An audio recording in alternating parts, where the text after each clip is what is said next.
Estamos apresentando Jornal da Cultura. Você sempre bem informado. Muito bem, estamos de volta no Jornal da Cultura. São 11h47 e hoje nós estamos recebendo a doutora Fernanda Proença de Azambuja. Ela que é promotora de justiça do município de Chapadão do Sul. E a gente vem para bater um papo, para falar um pouquinho das atribuições também da promotora. É claro, não tem como fugir também do assunto Covid-19, que é uma realidade que a gente está vivendo. Mas primeiro, agradecer a doutora Fernanda por ter nos atendido. Obrigado, doutora. Obrigada, Marlon, pelo convite. É um prazer estar aqui participando do programa, conversando com a população de Chapadão. Estou à disposição para falarmos um pouco das atribuições do Ministério Público. Bom, inclusive, a senhora falou agora, conversando um pouco com o cidadão. Talvez o cidadão não saiba que hoje é atribuição da doutora Fernanda de fiscalizar ali, eu acredito que até, vamos colocar assim, fiscalizar na ponta realmente, onde está acontecendo o atendimento, né? Relacionado ao Covid-19.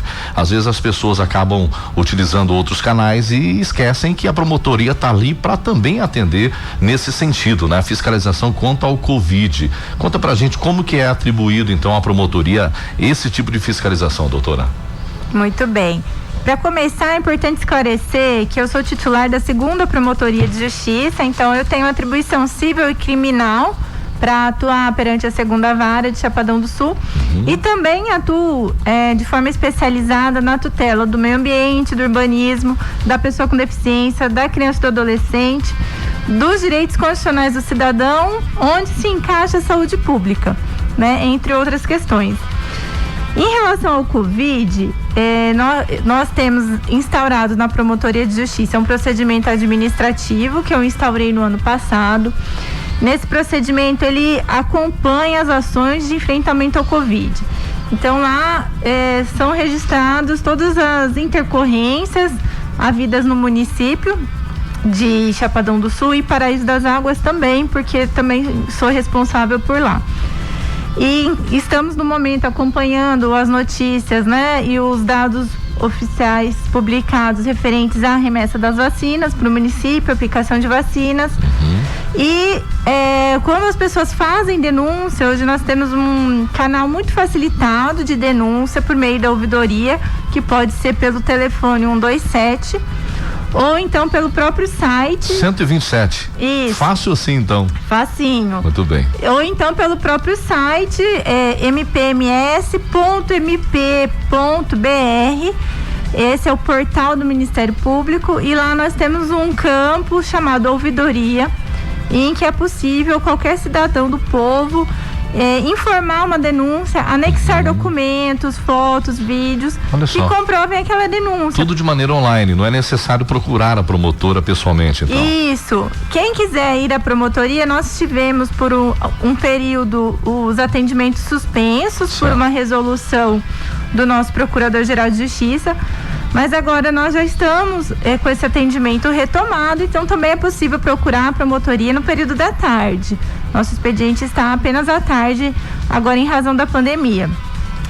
E tem esses canais facilitados. Quem não deseja se identificar, é possível fazer a opção pelo anonimato, mas é muito importante que as denúncias elas sejam detalhadas, com informação de quando ocorreu o fato, onde ocorreu, como foi, se alguém presenciou, para que a gente tenha meios de apurar esses fatos. Não adianta ir lá com boatos, né, doutora? Não vai adiantar de nada, né? Isso, com algo vago, vamos dizer, uma denúncia dizendo assim, estão aplicando vacina indevidamente. Certo. Eu preciso saber onde, em qual unidade de saúde. O que é esse indevidamente? Em qual data, quem teria sido beneficiado de forma indevida, a gente precisa desses detalhes. E aí é importante dizer que quando é feita essa denúncia na ouvidoria, ela é encaminhada para a Promotoria de Justiça por meio de uma notícia de fato. Então a ouvidoria faz o registro, formaliza o procedimento e encaminha para a promotoria que tiver atribuição, né? A ouvidoria ela recebe denúncias dos mais diversos assuntos, né? O Covid, em razão da pandemia que a gente ainda está vivendo, é uma das pautas mais constantes. Quando a questão disser a respeito à qualidade do serviço prestado, alguma irregularidade na prestação do serviço, aí a atribuição é da 2ª Promotoria. Se for relativo à aplicação das verbas públicas, aí a atribuição ela é do patrimônio público, né? A gente tem essa divisão. Então, toda denúncia referente à Covid que chega na promotoria, ela é formalizada por notícia de fato. Nós fazemos uma apuração, oficiamos aos órgãos responsáveis para esclarecimentos e aí fazemos a análise, né, se há irregularidade naquela situação ou não. Doutora, essa questão da denúncia, ainda voltando sobre isso, é garantido a pessoa que faz a denúncia que de repente haja um sigilo, né? Porque como a gente está falando de cidade de interior, tem muita gente que tem medo de represália, né? Ou tem um amigo, ou tem um parente que trabalha na gestão, aí ele fica com medo da pessoa. A senhora entendeu o que eu estou falando, né? Existe um sigilo por parte do Ministério Público quanto a isso ou não? Quando a pessoa pede o anonimato, por meio da ouvidoria, né? A informação que vem para mim já vem sem o nome do denunciante. Agora, se essa pessoa junta algum anexo no qual ela se identifica, aí nesse anexo vai ter as informações, tá? Então, é importante atentar para a documentação que está sendo juntada ali, né? E fazendo a opção, tanto por telefone quanto online, no campo de que não deseja ser identificado, eu já recebo isso sem identificação. Tem essa opção, então? Tem essa opção. De realizar a denúncia, então, de maneira anônima, né? Sim, nós recebemos muita denúncia. Na verdade, a maioria delas são anônimas. Qual que é de repente, nesse momento agora de pandemia, as denúncias que são mais constantes, que estão mais acontecendo? Olha, no início da pandemia, as denúncias que nós estávamos recebendo mais era de descumprimento de isolamento domiciliar, né? No ano passado foram as denúncias que a gente mais recebeu. São pessoas que têm Covid, têm que ficar em casa em quarentena e não estavam fazendo isso, né? Exatamente, não estavam cumprindo esse isolamento que tinha sido determinado pela saúde, né? Aí nesse caso, tivemos algumas situações em que a promotoria ajuizou a ação contra essas pessoas, porque pedindo a imposição de um valor e a obrigação de elas cumprirem aquela determinação da saúde para proteção de todos, né? Passou a pedir até uma multa, né? Sim, e posteriormente também o fato é encaminhado para a delegacia para registro de TCO, né? Por medida de infração sanitária. E em algumas situações, o município foi orientado a também aplicar uma multa administrativa, né? Mas um período depois, quando as pessoas passaram a levar mais a sério e cumprir esse isolamento, esse tipo de denúncia parou de chegar. E nós começamos a receber denúncias de estabelecimentos que estavam descumprindo as restrições, às vezes descumprindo o toque de recolher ou a capacidade do local. Nessas hipóteses... Normalmente bares, né? Isso, geralmente estabelecimentos noturnos, né? E aí as pessoas juntam fotos ou vídeos mostrando aquela situação. Nessas hipóteses, eu aciono a vigilância, porque ele já tem o poder de polícia, como nós dizemos no direito, né? Um poder administrativo de aplicar multa, de aplicar interdição de estabelecimento ou suspensão da atividade, né? E aí essas situações são encaminhadas, né, para os fiscais do município. E mais recentemente, esse ano, nós temos recebido algumas denúncias sobre questão de vacinas, às vezes sobre questão de a pessoa não ter conseguido se vacinar por alguma desordem do local ali, ou então de que pessoas teriam se vacinado indevidamente. Temos uma dessa natureza que ainda está em apuração. E também, recentemente, algumas questões relativas a médicos, né, de que alguns locais não estariam com atendimento integral, né, nas unidades de saúde. Inclusive, nós temos aqui, o pessoal participa muito com a gente. Eu quero até convidar você que está nos ouvindo, tiver algum questionamento à doutora, fique à vontade, a gente vai trazer aqui. Nós temos a Maria, que ela mandou agora há poucos minutos. Bom dia, eu gostaria de saber por que não tem médico no posto do Planalto. Esse tipo de investigação também acontece pela promotoria? Sim, isso fica a cargo da minha promotoria de justiça. E inclusive esse assunto eu já recebi uma denúncia dessa, acho que semana passada. Olha só.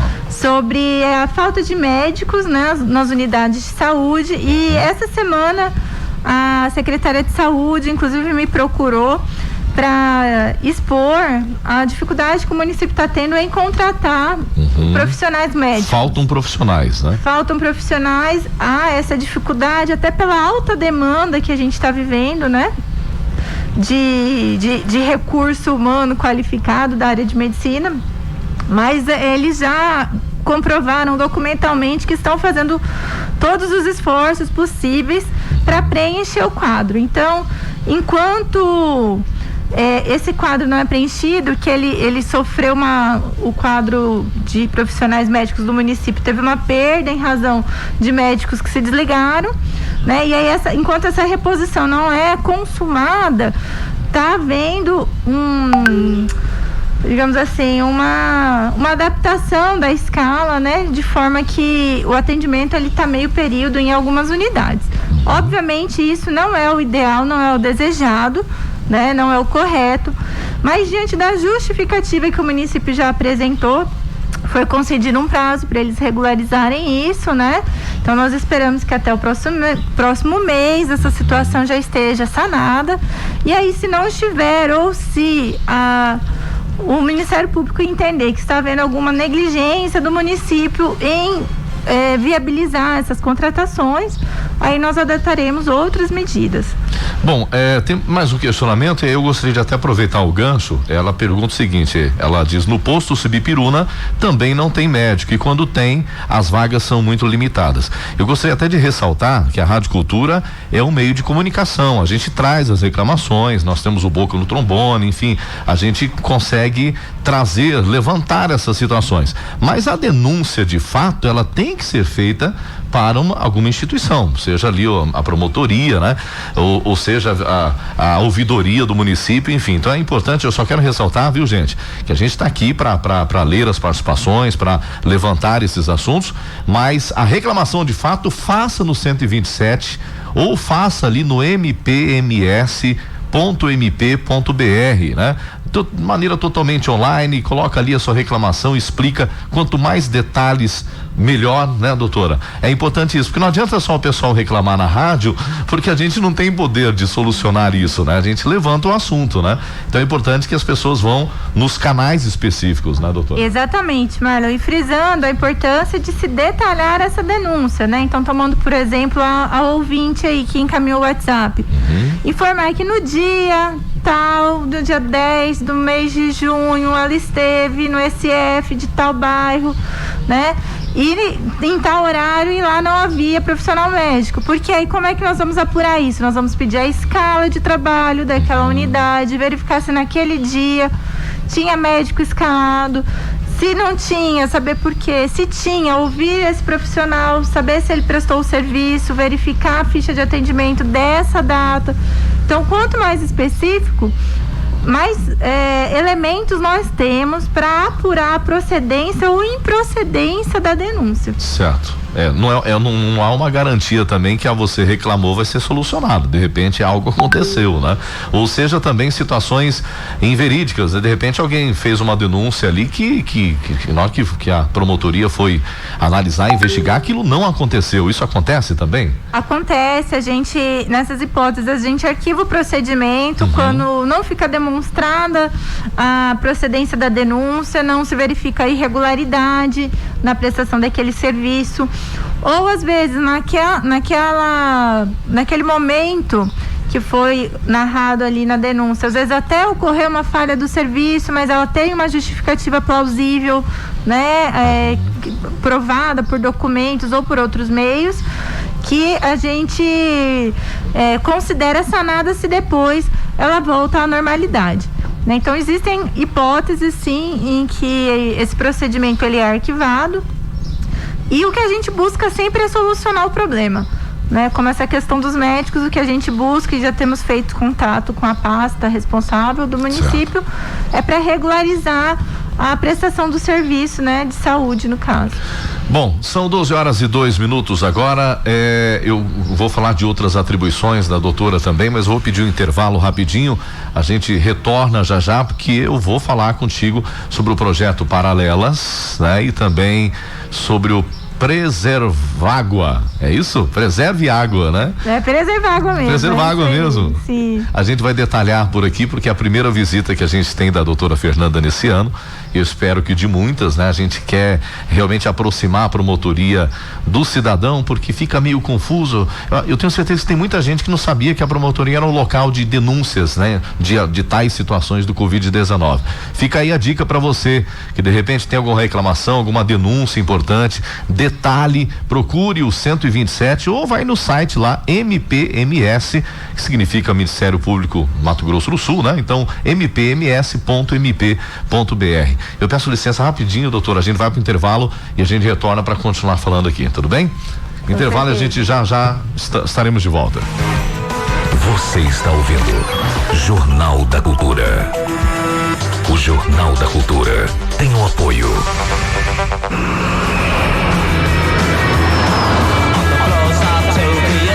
Posto Avenida, o seu representante Shell em Chapadão do Sul, agora é pioneiro em etanol aditivado. Usado inicialmente na Stock Car, o etanol V-Power conta com exclusivo pacote de aditivos Shell que protegem, limpam e melhoram o desempenho do seu motor. Abasteça com etanol V-Power da Shell e desfrute de todos os benefícios que um etanol aditivado pode trazer ao motor do seu veículo. Posto Avenida, o pioneiro em etanol aditivado, aberto 24 horas. Não há crise se o assunto for audiência para o rádio. Durante a pandemia, as pessoas estão ouvindo mais rádio. Na Cultura FM, seu produto vende mais.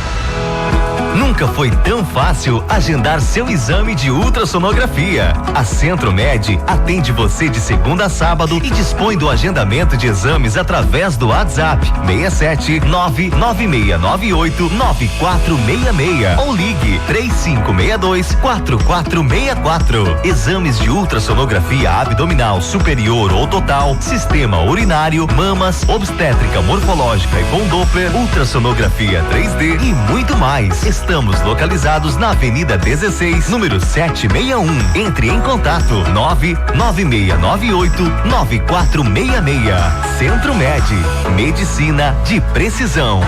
Bote a boca no trombone 999991375. Peça, reclame, exija seu direito. Bote a boca no trombone. Construluz Mix oferece concreto para obras industriais, comerciais e residencial. Não importa o tamanho da sua obra, a Construluz conta com serviço de bombeamento em concreto. Na hora de concretar sua laje, proporciona mais facilidade e agilidade no andamento de sua obra. A Construluz tem o melhor preço da região e agilidade na entrega. Construluz, telefone 3562-1051, na Rua Juscelino Kubitschek 424, Polo Empresarial em Chapadão do Sul, atendendo Chapadão do Sul e toda a região. E olha só, se você não tá sabendo ainda, escuta só essa dica. A JS Veículos está comprando o seu carro usado. A grana tá curta? Tá precisando levantar um dinheiro de forma rápida e segura? A JS Veículos tem a solução. Não é isso, Adonis? Fala aí. É isso mesmo, aqui na JS Veículos compramos o seu carro, ou seja ele financiado ou consorciado, e pagamos à vista. Independente do modelo, compramos e pagamos à vista. E você ficou interessado? Entre em contato com a nossa equipe. Rua Brasil 576, no Parque União. 3562-4539 é o telefone. 3562-4539. JS Veículos. Seja qual for a sua necessidade, a Mundi Alarmes tem sempre a solução ideal, garantindo total segurança para o seu patrimônio há mais de 9 anos em Chapadão do Sul, atendendo toda a região. Nossa missão é prover soluções de segurança, contribuindo para uma sociedade mais segura, tranquila e consciente, prestando serviços de alta qualidade e buscando sempre a satisfação de nossos clientes com base em planejamento e tecnologia avançada. Mundi Alarmes, na Rua Brasil 656, no Parque União. Acesse www.mundialarmes.com.br ou ligue 3562-2081. Seu patrimônio em boas mãos.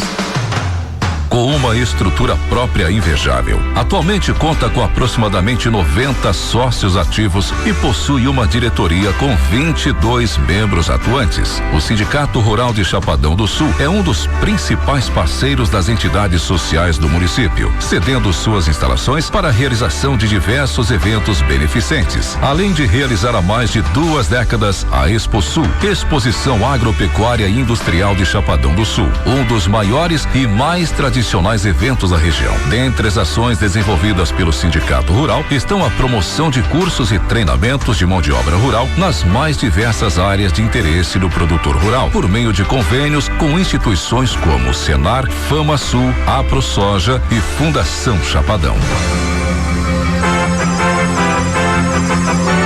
Atenção, atenção, não perca essa mega promoção do Mercadão dos Óculos de Chapadão do Sul. Eurolux 4K em dobro. É isso mesmo, você comprando as suas lentes Eurolux 4K de exclusividade do Mercadão dos Óculos, você ganha outro par de lentes iguais e ainda tem R$200 em compras nas suas armações. Com a mais altíssima tecnologia digital em lentes oftalmológicas M1 Tech, você terá a experiência de ver o melhor do mundo através da sua Eurolux 4K. Venha para o Mercadão dos Óculos, a sua ótica completa. Estamos apresentando Jornal da Cultura. Você sempre bem informado. Estamos de volta no Jornal da Cultura, são 12h08 e hoje recebendo a doutora Fernanda Proença de Azambuja, ela que é promotora de justiça no município. Eu quero mais uma vez ressaltar que ela já disponibilizou aqui os canais de denúncia, né?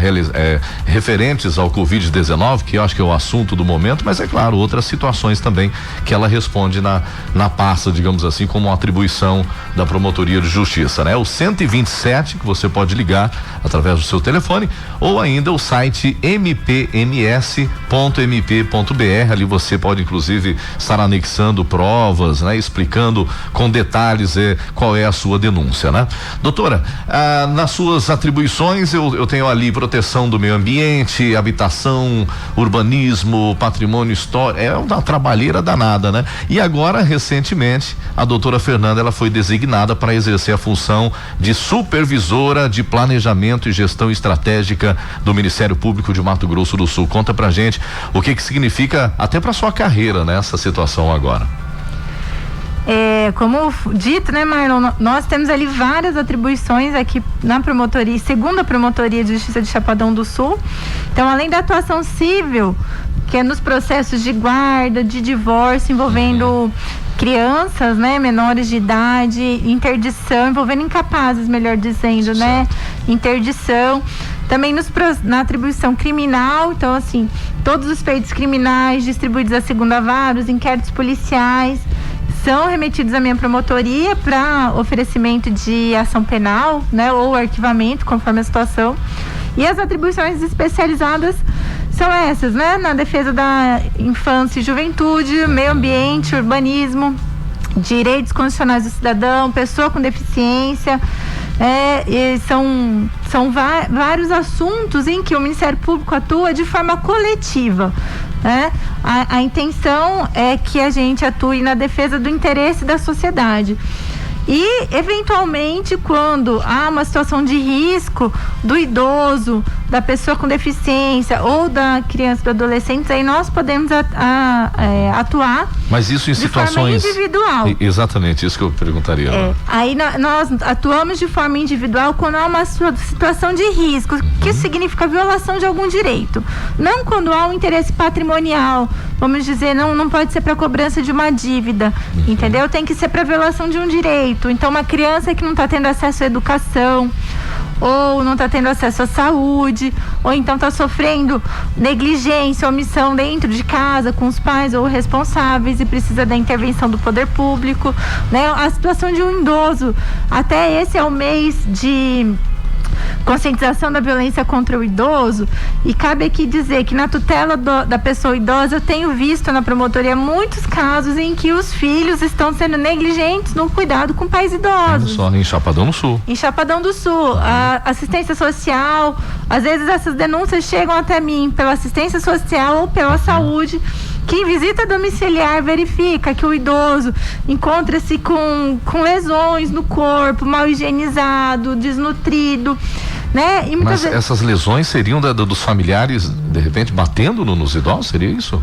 Às vezes elas podem ser de agressões e às vezes são de má higiene, né? São escaras que a pessoa às vezes é acamada, precisa de um acompanhamento, às vezes de fisioterapeuta, que a família não leva para fazer, né? Ou não agenda os atendimentos, né? Então, assim, existem muitas situações que podem colocar esse tipo de pessoas que a lei considera vulneráveis, né, em uma situação de risco. Esse tipo de denúncia chega para a promotoria por parte da assistência social, porque um familiar que já está fazendo isso com o idoso em casa, né, não vai denunciar, é claro, né? Sim, geralmente essas denúncias vêm por meio de algum serviço que realiza uma visita domiciliar. Então, um agente de saúde que comunica isso para o enfermeiro-chefe da unidade de saúde, né? Ou o CRAS, às vezes em uma situação que precisa fazer renovação de benefício, acaba indo fazer uma visita na casa e verifica essa situação,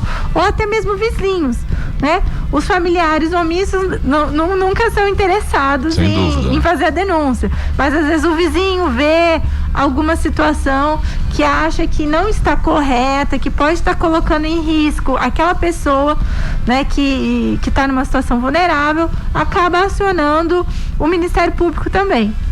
Que bacana essa situação. E isso pode ocorrer, agora falando, por exemplo, a vizinhança, não um vizinho.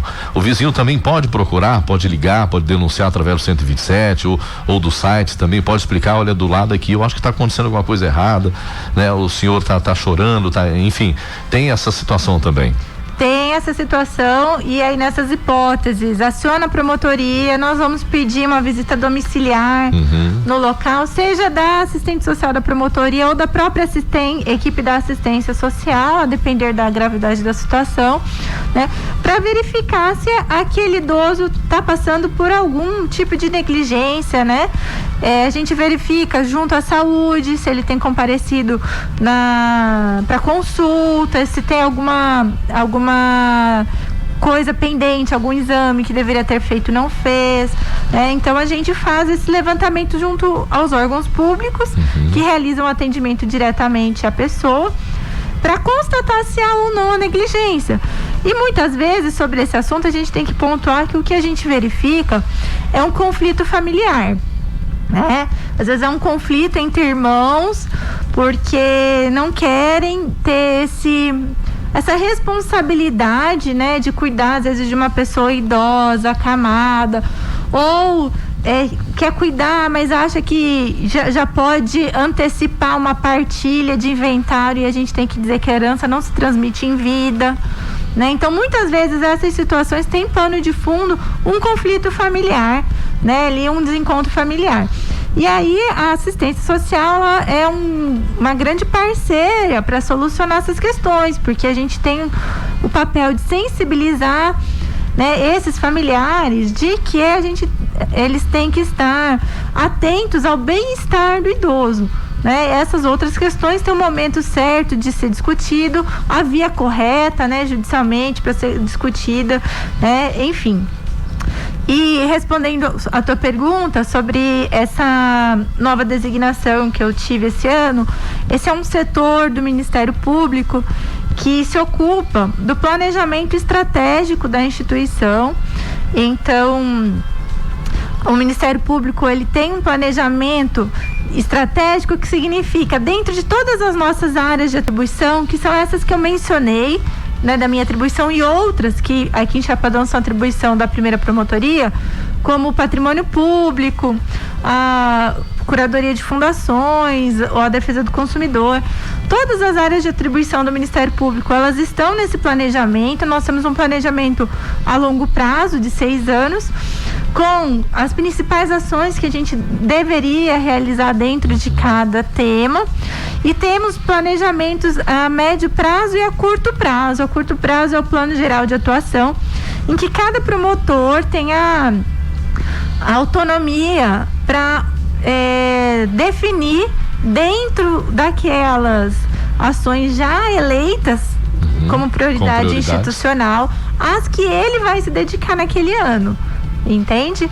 Então nós temos esse plano geral de atuação. Essa secretaria que estou como supervisora, ela atua nisso, né, elaborando esses planos e monitorando o cumprimento desses planos, e também atua na gestão de projetos, né? Então, como eu tenho já um pouco de expertise no desenvolvimento de projetos, né, na minha promotoria, eu também fui escolhida para contribuir para essa função em razão disso, porque há um estímulo geral, e isso não é só no Mato Grosso do Sul, é nos ministérios públicos de todo o Brasil, para que se desenvolvam projetos, né? E geralmente esses projetos, eles têm um cunho preventivo, né? Então a gente quer evitar que algo aconteça, e aí cada colega vai identificar no seu dia a dia, conforme a sua realidade local, né, da comarca, do município onde ele trabalha, qual é a necessidade daquele lugar, para desenvolver essas estratégias, né, por meio de projetos em parceria com outros órgãos, com entidades civis ou com a própria população. Ô, doutora, aproveitando essa questão dos projetos, o projeto Paralelas, explica pra gente como que acontece, como que aconteceu, né, já é um pouco antigo talvez, mas enfim, detalha pra gente como é esse projeto.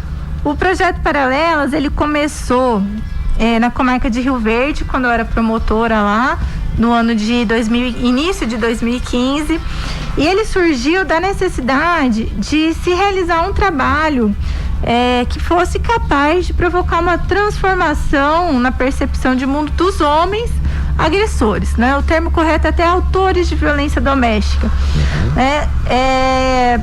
O que eu percebi, Rio Verde era uma comarca que só tinha uma promotoria e uma vara, então significava que tudo passava por mim na época. E eu comecei a perceber que nos casos de violência doméstica, muitas vezes os autores se repetiam e as vítimas mudavam. E às vezes o homem já tinha sido condenado num processo por violência doméstica, tinha uma medida protetiva contra a Maria, e daqui a pouco ele aparecia num flagrante de novo contra a Joana. Isso significava o quê? Que ele já tinha recebido a resposta penal, né? A lei tinha punido ele. Continuava agredindo. Mas ele continuava agredindo. Então, isso me chamou a atenção no sentido de que ele não estava percebendo a censura do comportamento que ele praticava. E aí eu passei a estudar como se davam os programas de intervenção com autores de violência doméstica. E isso é algo que já existe há muito tempo. Para você ter uma ideia, esses programas com autores de violência doméstica, eles começaram no final da década de 70 nos Estados Unidos, e década de 80 eles proliferaram por vários países, né? Então foram para o Canadá, Austrália, Europa, muitos países. Mas no Brasil a gente só veio a ter uma previsão legal dessa possibilidade em 2006, quando foi promulgada a Lei Maria da Penha. Certo. A Lei Maria da Penha, ela alterou o artigo 152 da Lei de Execução Penal, parágrafo único, para dizer que o juiz poderia colocar como condição do cumprimento de pena a frequência a grupos reflexivos e responsabilizantes. A lei até usa o termo de reeducação. Isso acontece muito nos Estados Unidos, né? Sim, atualmente isso acontece quase no mundo todo. Assim, vários países da Europa, existe até um documento do Comitê Europeu que critica países que não desenvolvem esse tipo de trabalho. Porque tem sido visto que a aplicação da pena isoladamente, ela não tem provocado essa mudança de pensamento, né? Porque por trás da violência tem um pensamento patriarcal, de homem machista, tem uma dominação em relação à mulher, ser superior. Isso tudo precisa ser desconstruído. E para a gente desconstruir isso, é preciso que haja um trabalho reflexivo. Então eu desenvolvi o projeto Paralelas com base nessas pesquisas que eu realizei, e diante da realidade que a gente tinha de um elevado número de medidas protetivas, nós aplicamos o projeto já na medida protetiva, mesmo na época não tendo uma previsão expressa, mas a lei falava assim que o juiz poderia aplicar as medidas que a lei elenca e outras na medida protetiva. Quando eu vim para Chapadão, nós demorei cerca de um ano e meio, e vi que aqui a situação não era diferente da que eu tinha enfrentado anteriormente. Havia um elevado índice de violência doméstica, e aí passei a implementar aqui no município, na época com apoio do judiciário e do próprio município, esse projeto. Então aqui em Chapadão o projeto funciona foi implantado em outubro de 2016, né? O primeiro grupo reflexivo foi em dezembro, salvo engano, então nós funcionamos aqui há mais de 4 anos, né? Ano passado, durante a pandemia, nós ficamos aí cerca de 6 meses sem realizar os encontros, porque tinha uma restrição de comparecimento, né, na promotoria. E depois firmamos parceria para poder fazer esses encontros fora do Ministério Público, já que a gente estava impedido de fazer atendimento ao público no local pela pandemia. Encontramos apoio na sociedade civil, que acredita nesse trabalho, né? Temos inclusive o apoio do pessoal do Com Cristo, que também realiza um trabalho com homens, homens com propósito. Então, são iniciativas diferentes, né, mas que se somam e que na verdade pregam que a gente tem que dar oportunidade de que os homens recebam orientação adequada, né, tenham a oportunidade de refletir sobre o que eles sofreram de violência ao longo da vida e sobretudo sobre as que eles já praticaram, para que eles, tomando consciência disso, eles cessem esses atos, eles parem esses comportamentos agressivos e possam ter relacionamentos saudáveis e não violentos. Então eles aprendem formas de resolver os conflitos de outra maneira, sem violência. Doutora, esse projeto ele está em funcionamento então em Chapadão do Sul desde 2016, né? Esse é o fato, né? E na prática tem tido resultado positivo? Ainda estão acontecendo muitas reincidências do mesmo fato?